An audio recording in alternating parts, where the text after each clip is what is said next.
By Thug King James, the Bible, Slavery and Power. A system, not an accident. This is not an attack on faith. It is an examination of power, because power does not announce itself as power. It disguises itself as order, morality, and divine approval. King James and Empire. James I of England did not merely rule a kingdom, he ruled during the birth of the modern English Empire. In 1606, James chartered the Virginia Company, which established Jamestown in 1607. This was not a religious mission, it was a commercial one, land extraction, labor, and expansion. The charter granted sweeping authority to company officials, control over land and people, the right to impose labor regimes. Colonization was state policy. Exploitation was its engine.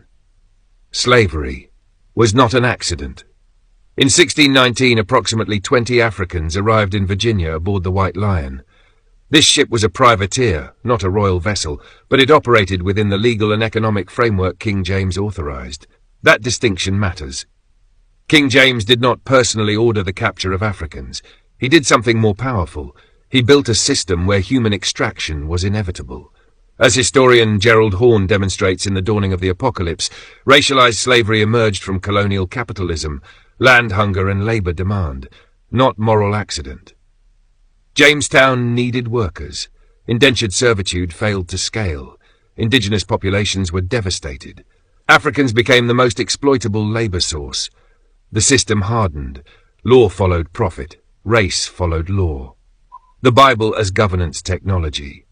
In 1611, King James authorized what became the King James Bible.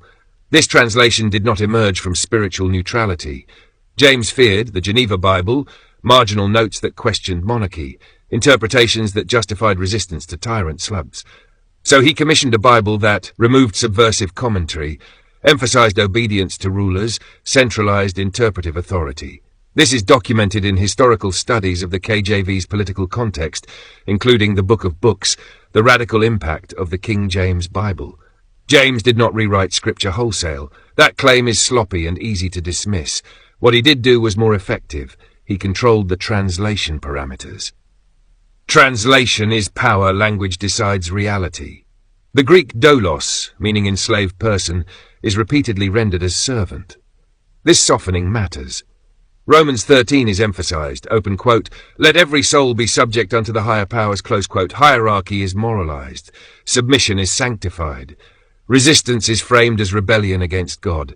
This is not theology in a vacuum. This is governance through Scripture. The Bible becomes a stabilizing instrument for empire, a point explored in Christian ritual and the